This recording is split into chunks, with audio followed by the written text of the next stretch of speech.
Um, well, hello guys. Welcome back to, what is extras?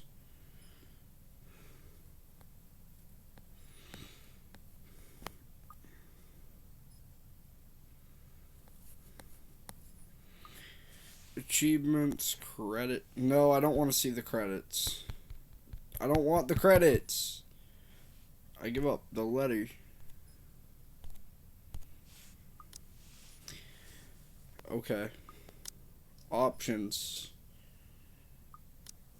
Jesus. Wait, what is the letter? Where are we currently? We're still on Rebecca. Alright. You know what? Let's get... Gallery? CGs. Oh, yeah.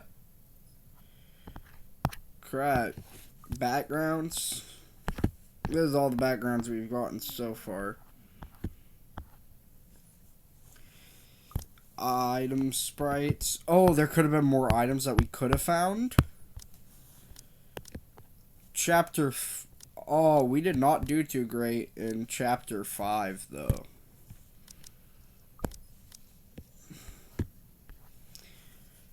We didn't do good at all. Anyways, alright. Let's load game. Right where we left off. Wowza. However, all those good vibes disappear into thin air when I run head first into Luke. There's really something in this man. Regardless of how much of my opinion of him has changed over the span of a few hours, he simply blasts through every good impression people have of him without care or thought. He doesn't even need to open his mouth. His mere presence does it. In all honesty, I think he's the kind of guy only a mother can love. You're still here? You are? You are still here? Obviously. Who do you think standing in front of you? Alright, you know what? Shut your ass up. Listen here. I don't remember asking you. I kind of did ask you. An ass? Yeah. Oh, come on, Daisy. You've done better than that. Losing your touch? Only person about to lose their touch is you when I chop off your hand. Luke, I don't have time for this. I'm heading home, and your face is the last thing I want to see before I leave. What do you want?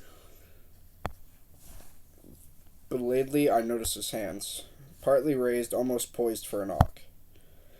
At a slight lift of an eyebrow, he quickly drops it to his side and turns to Kylie. She's standing a few steps away from him, holding her hands behind her back and towing at something on the floor with the tip of her shoe. Then he proceeds to make vague gestures at me and the child. He resembles a fish flopping for air with the way he's moving his arms, so I think he's trying to urge her to speak up. Munchkin, I thought you wanted to tell her something. You do it, Tio. Yeah, you do This it. wasn't my idea, darling. Don't worry. I won't tell Tio what you told me the other day and this morning. Luke exhales, rolling his eyes at the ceiling and maybe praying for the universe to grant him more patience. He knows a losing battle when he sees one. He may act worse than a 5-year-old throwing a tantrum at times, but he's no match for an actual child. Nothing better than being served a dose of his own medicine, huh? Once his frustration has been promptly let out, he points a rude finger at me.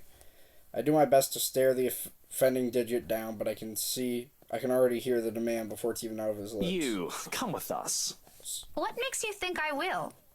Because little Rugrat here is upset and worried, and it's your bloody fault. I've no idea what happened this morning, but if you don't come with us, I won't be hearing the end of it from her. So do me a favor, Daisy, and just be glad I'm inviting you. You're asking for a favor, and you can't be bothered to be polite? I don't know. It's been a really busy day for me. I kind of miss my couch. Yeah, Rebecca, how about we get home and we get you on that couch, right, Becca? Mm-hmm. Daisy, you just say yes. A pause follows, almost too dramatic. Afterwards, his face twists into something between a grimace and a smile. As it happens, he appears like he's in a lot of physical pain. You'd think the man is getting an aneurysm by simply being polite. Hold up, bruh. That's insane. Please. Tio said it'll be his treat. What? I said no such thing, Munchkin. I only agreed to this because you requested it. I'm under no obligation to feed her. I promise I'll be quiet the next time I visit. Oh, That's a all lie. right, but just one meal and make it the cheapest. He and Ashton will get along famously on that department. On a different front, the offer of free dinner does sound enticing, however half-heartedly given it is. Mostly because Kylie has wisely put on her puppy eyes, and by the second I find all my choices slipping away from me. See, Miss Pink? It'll be fun. You don't have to feel sad anymore, okay? Oh, well, My mobile buzzes from my pocket. Poppet? What? My pocket, cutting me mid-sentence, and for a second I'm spread from the act of giving an answer. I'll regret either way. Fishing the gadget out, I wave a hand at him and excuse myself. A disgruntled expression is on Luke's face before I turn away. I'd be lying if I say it didn't amuse me. He's as eager to be done with this as I am, but what can I do? Checking a message from Ashton shows up. Oh, hey Becca, I'll be around Salem Welford this evening. Need to meet someone in the area. I might have to drop by yours and Isabella's place after. See ya. Just the usual. Unlike what he does to Zachary, Ashton has the decency to let us know when he's dropping by or he's in the area for some business. From the way it's phrased, it sounds to be the latter. Either way, I'm glad he's at least aware of that boundary. Not that Isabella's ever going to let him leave the building unscathed, if he ever pulls the same stunt he does with the other man. I cringe to imagine what she'll do to him. Sighing, I slip the gadget back into my pocket, and looking up to see Luke's utter impatience on his face, I now face a different dilemma. The two of them are still waiting, and knowing the kind of person Luke is, this is already a grand gesture of goodwill coming from him. All to please his godchild. His denials aside, it's easy to tell he's really fond of Kylie from his actions alone. I kinda hate to ruin that. Well, Daisy, we're waiting here.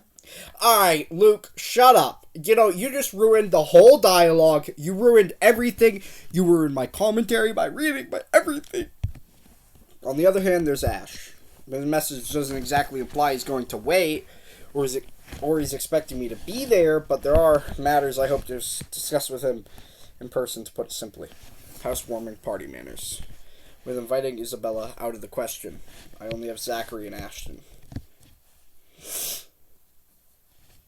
Although the former has already made it clear he'll be busy this week, and while Ashton has been my first choice from the start, even if he detests attending gatherings like this.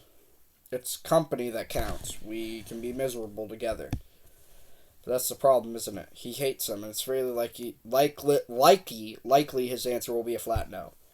I'd rather not hear that. If by some miracle he agrees to it, he'll probably be sulking the whole party. Not really a tough choice when you put it like that. Still, tough choice, but I have to pick one. Okay, but only because Kylie asked. In the end, it's my own fondness for Kylie that wins out. Chances are I'll only have to endure his presence for an hour or so. If it lasts more than that, I can make up an excuse, a sudden call from a friend, or things to work on. Doesn't seem so bad when I think of the pros and cons. At best, it'll be a quiet dinner. At worst, it'll be an awkward affair we're both eager to be rid of. I'm learning more on the latter happening, hoping for the former, of course. Okay, but only because Kylie asked. Only because Kylie asked. Kylie's face instantly lights up. For the third time today, she tackles me into a hug before pulling away and dragging me by the hand towards the building's That's exit. alright. I'm sure Tio doesn't mind. He let me pick where we're going to eat. Don't worry, it's just close. Luke follows closely behind, and perhaps out of some desire to keep the dead air away, I can't resist throwing in a quip. Keep your distance. You better not do anything funny, you hear? I'm the one who should keep my distance. May I remind you who approached me first and what you did right after? Oh, I remember it clearly. But perhaps it's you who needs a reminder. Yeah, exactly. Kick him in the ball! You seem to have never learned your lesson. Care we give it another try? Hit him in the back of the head with a book. Maybe this time it'll stick. Maybe this time it'll stick. Okay. No. Kill him. Kill Luke. Think you're scary? I'll show you what's scary. Wait. What's scary about you? So my surprise's tone lacks the usual sardonic note in it. And briefly, I paused to stare at him. He quickly shuts his mouth right after and walks ahead of us. All talk and no trousers like the usual. For the better part of our walk, except for Kylie's excited chatter, we don't speak. Somehow, I have the strange feeling I'm already getting used to this kind of banter with him. I'm not sure if that's a good or a bad thing. Bad. You're getting used to him. And amidst the newfound friendship, dare I call it that, Ashton's message lays forgotten and abandoned in my pocket. Fair enough. Type.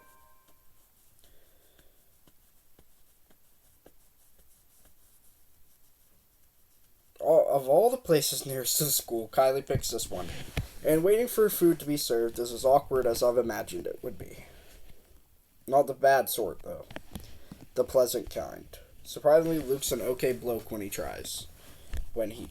So long as you're willing to look past the tactless remarks or we're not exchanging accurate